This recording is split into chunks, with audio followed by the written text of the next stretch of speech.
Despite today's sell-off and the geopolitical tensions, our next guest sees a silver lining for investors, sticking with the idea of trend lines over headlines. Let's bring in Wells Fargo Investment Institute Head of Global Strategy, Paul Christopher. Paul, good to see you, and that certainly sounds like a wise strategy. What do you do, though, when some of those headlines are causing, it seems, government bond yields to go up, which maybe could impact the overall trend lines?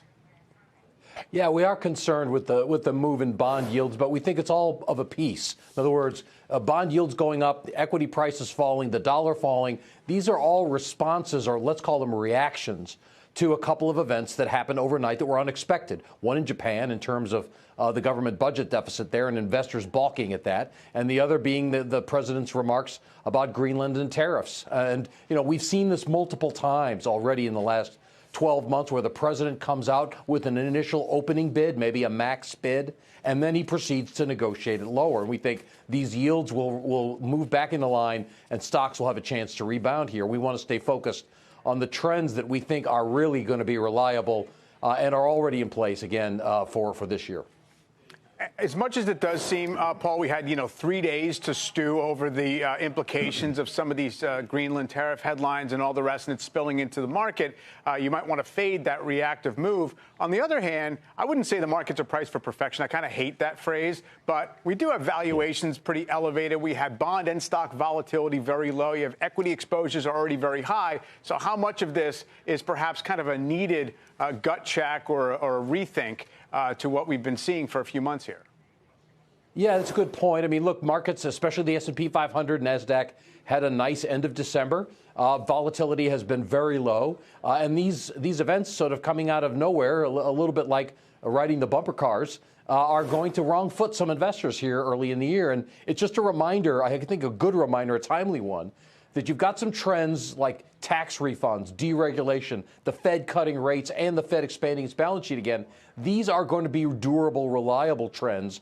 And this other stuff that's going on in the background, headlines, negotiations being conducted publicly, all of that sort of lives in the tails of the distribution. Now, maybe the chances of some, a very adverse event in Greenland, Europe, the U.S., maybe those probabilities have gone up from, say, 5% to 10%.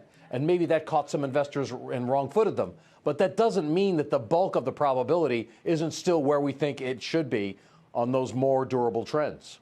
Where do you think the trend lines are pointing, Paul, for the AI trade? And specifically, it seems like the trend line that is continuing is the reversion to picks and shovels, not to the parties who are spending the money, to the parties who are receiving the money, basically, and to the areas of the market where there are scarcity. So, for instance, memory, SanDisk, and Micron seeing some big gains today.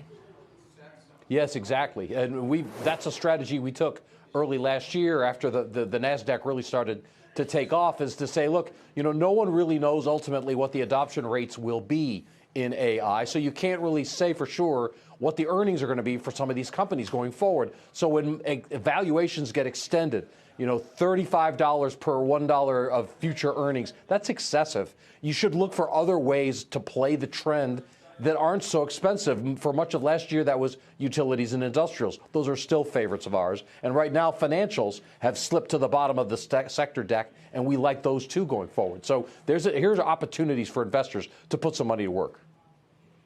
Paul, it wasn't exactly a wholesale sell America trade starting in April of last year, but it was definitely kicked off the outperformance of non-U.S. markets versus the U.S. Does that continue?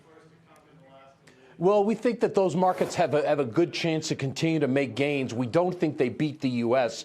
Right now, we're neutral on both the developed markets and the emerging markets. We don't think, again, that they outperform the U.S. The U.S. just has too much stimulus front-loaded into this economy that we haven't really begun even to see the bulk of yet, that stimulus. And so we would stay favorable on the U.S., but we would take emerging and developed ex-U.S. markets up to long-term strategic weightings here, yes. Paul, thanks. Good to see you. Paul Christopher. Thank you.